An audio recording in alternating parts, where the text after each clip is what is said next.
Hey everyone, welcome back to Geektopia Island. We're here with the new Kevin's Kreations.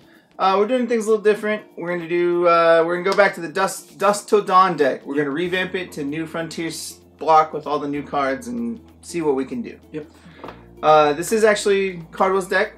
We're gonna show it because it's a really good deck. Hopefully, we'll see. Yeah. But it is the Dusk Girl. That's the ruler. So let's see what she can do. She is my favorite. Yeah. So she judgments for a black. For 1 darkness, play this ability only if you have no cards in your hand. Awesome. She energizes for red or darkness, fire or darkness, and then you can pay a fire, discard a card, and this card deals 500 damage to target resonator. Or if you discard a dinosaur, this card deals 7 to a resonator. Yep. Now, even though we kind of we came together on this deck and made it after the new list that came out with dinosaurs, it's nothing like it, so don't. Yeah. Yeah. It's probably going to be silly when you see it. But. Yeah, this is not dinosaur heavy as the GP Scarlet was. Yeah. Everybody, the Collinsville Scarlet deck that was doing really well. This is not that list. It's very, very different, but... Although I did enjoy that list. That was pretty good. It's got a really fun vibe to it, and that's the main reason that Scarlet can be good right now is because she stops Sherry a lot, because 7 damage from discarding a dinosaur kills pretty much anything in the Scheherazade deck. Yep. Except for like 3 dolls, it kills all of the dudes. Pretty good. That's its purpose. Yep. So when she judgments into a 10-2 with swiftness, imperishable, precision, and first strike. Already pretty good. And then damage can't be prevented. My favorite. Yeah. It's also good. It's not my favorite because I run into it too many times and I'm bad at this game. Whenever J Resonator that was dealt damage by this card is destroyed, recover this card. This ability triggers only once per turn. And then you can pay a fire and this card gets +2/+0 until the end of turn. So she's got fire breathing, which is amazing. So you just keep paying the red and she gets bigger. And since she's got first strike on attacking, you just get to go ham. Yeah. You're killing all the dudes. Like if they block with a 14, you're like, cool, make her 14. I have first strike, so I kill it. And then I untap and get to swing again. Exactly. And each time you do it, it stacks up. So if you get to untap and you can pay more, you can swing in for more damage. You just keep going at it and then hopefully just swing at them and destroy them. She's already a 4-turn clock by herself, which is my favorite. Yeah, I mean, if y'all seen some of our deck brawls, you've seen her in action and what she can do. If you can judgment her, like, within the first 3 turns, you're doing pretty well, and she can keep the board on your side really easily. Oh yeah. But this deck, it is black, white, and red. It's pretty much one of our 3 favorite color combos. Exactly. And we're gonna show you all the new little fun cards, and I'll let Cardwell show the first one. And just of course, we decided to add white because if you can't beat them, you gotta join them because you'll see a card that you know absolutely hate to love very much. But the first card. Adam, the Envoy of Valhalla, costs 3, 0, 10. I just enjoy this card so much. The card cannot attack or block, but at the beginning of the main phase, you may remove target non-magic stone / J ruler entity from the game. Yeah. So just like it clears the board, so you don't have to swing into their dudes. You can just swing into them. Yeah, and Adam, he's the little rabbit from the new set, and he does a lot for you if he gets to stick. Like, sure, he doesn't do anything the turn he comes in, but every turn after that, he removes anything that's not a stone or not a J ruler. Yeah. That's pretty good. So you're like, that addition that's in my way, get it out of here. That creature that's in my way, get it out of here. Yeah. Because when you're trying to kill something that you need to kill, like Scarlet, but they already have a small dude on the field, they're going to block, of course. Yeah. So you don't want to waste that untap on that. So you're just like, get rid of that. Yeah. That's Adam's whole purpose. Alright, the dinosaur, we got one of the dinosaurs in the deck, and it's really good. I didn't give it as much credit as I should have. The dude from Collinsville showed us that it can be really strong, and that's Dread Touch. 2 mana for a 4/6. It's got swiftness. When this card attacks a J / Resonator, the card gains +6/+0. Which is good. That's what makes this card so strong, is because it already has swiftness, and then you can automatically swing at a dude for 10. Yeah. 10 damage to swing at any dude kills pretty much any dude right now in Force of Will. Yeah. And most J rulers too, so that's... Yeah. This dude's just really good, and he's a dinosaur, so you can pitch him for 7 damage. Yep. Great. Alright, the next one is Jeanne d'Arc. Costs 2 darkness, 7/5. When I got to play with this card and saw it, I was like, I have to put this card in here. And I will declare, when I first started coming to the Force of Will, I looked at this card, I was like, I loved it. I don't know why I didn't put it in my main first deck, but it was good. But this card gains swiftness and cannot be destroyed as long as you control 3 or more J/Resonators, which you will. They're all low casting dudes. And then if this card would deal damage to a J/Resonator, put a -1/-1 counter on that instead for each 100 damage. So damage, of course, can't be prevented by her either because it's not damage. It's just 1 negative counters. Yeah, so that ability replaces damage. So anything that would prevent damage, like Zero's I don't take battling stuff. Yeah, she gets around that because it's literally a replacement effect for the damage. So if Zero blocks her, then Zero takes -7 counters as long as this thing. Sure, Jeanne d'Arc may die, she may not, but that's the way it is. The best way to deal with the Jeanne d'Arc though is to block it with a dude. Sure, you're probably gonna lose that dude, and then just kill one of their other dudes because she'll still have the damage on her. Yeah, and she'll die because she doesn't have the claws. This card is indestructible as long as you have 3 dudes. Yeah. So once that's over, she dead. But if you can like have her and Scarlet and then just damage can't be prevented the whole time, it seems like a pretty good little thing. But in the off chance you get all 3 Jeanne d'Arcs in play, you just kind of win. You just win pretty much. There's not much they can do to stop that. Alright, next up is Ray the Black Owl. The dude's he's gonna be in a lot of decks just because he's super good. Yep. 5/7 for 2. This card cannot be attacked, and at the beginning of your main phase you invert this card. It inverts into 0, becomes a white resonator. It's an 8/9 flyer, and then entities you control gain whenever this card is targeted by spell or ability, cancel that spell or ability. This triggers only once per turn. Yep. She's amazing because she can protect all of your stuff from anything, but in the same regard she can hurt you too if you try to pump up your own dude. Yeah. Or target your own dude, because you can. But otherwise she's great, and if you get a turn 1 Ray, it's really hard for people to deal with. They have to answer it within that turn, or because if you energize a Ray out, then you're just like, great. Yep. Cool. Like I have an 8/9 flyer now.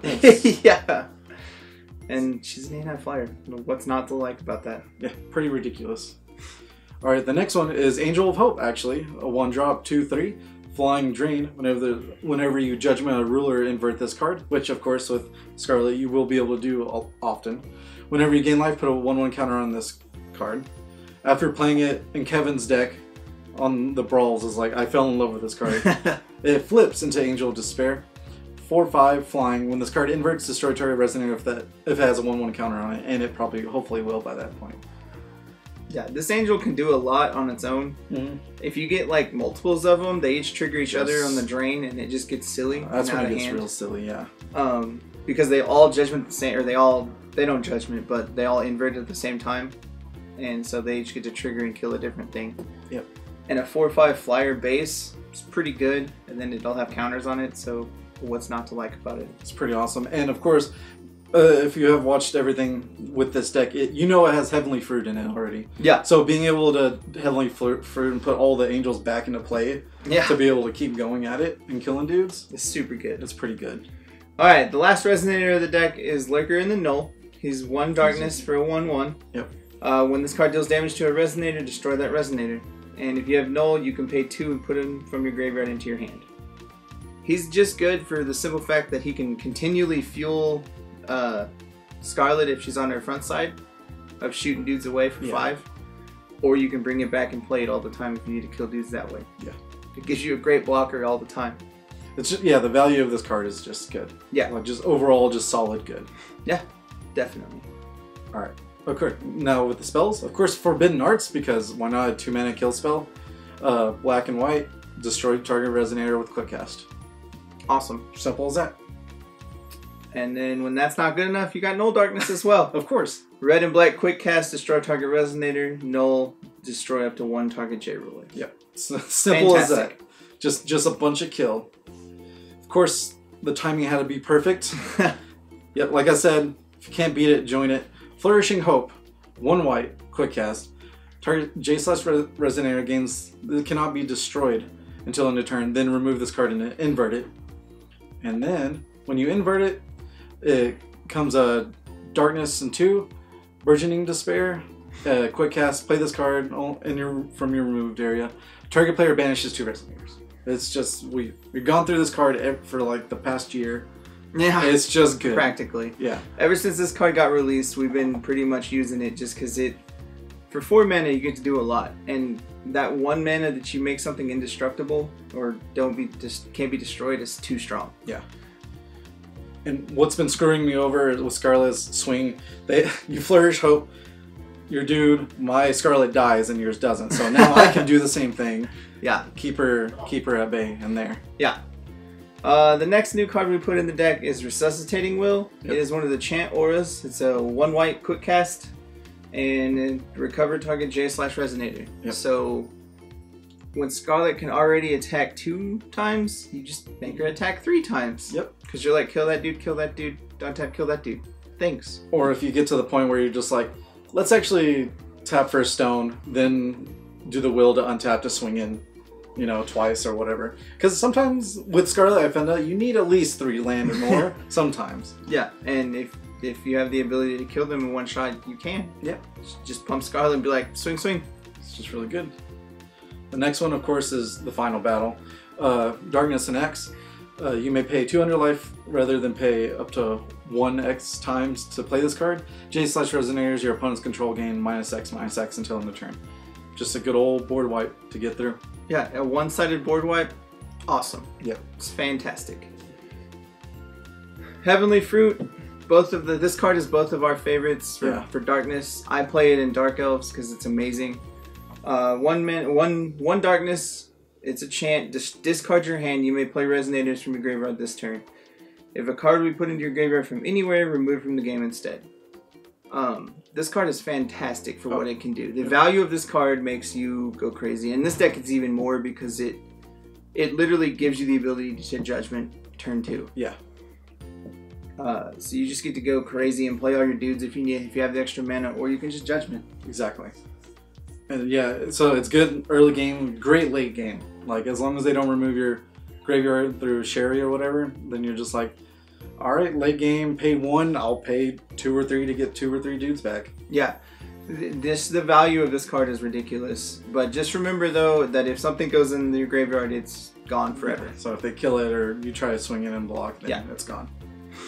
Alright, the next one is Thought Control, the last one. 1 Darkness, your opponent reveals a hand, choose a card from total 3 or less, and discard that card. 3 or less is like really hot right now, so. Yeah, it's a great card because it gets literally the main things you need to worry about, like Lorite Disciples, Rays, John Darks, all of those goofy cards, gets all of them out of your life. The 3-drop doll that's 11/11. Yeah. 3 chan, just get them out. You don't need to worry about or that. their Flourishing Hopes. Yeah, I can't tell you how many times I'm like, get rid of that because I don't want to deal with that. Exactly. So it does so much for you, and its only stipulation is 3 and under. That covers a lot. That's simple. It's simple enough to do. The stone deck's pretty simple. We got 3 Magic Stones of the Heat Ray, which is the red-white Magic Stone. We got 3 Magic Stones of the Scorched Bales, which is the red-black from CFC. And finally, we got 4 of the Heaven's Rift, which is the white-black from CFC. So we are guaranteed black. Yes. Is what you want, and then you have the red and the other. Yeah. And of course, the stones will change depending on how they play out. You know, you got to play with those 3-color decks. I do apologize. You're not guaranteed black, but you have mostly black, so you're gonna be able to get it so you can Judgment easier. Yeah. All right.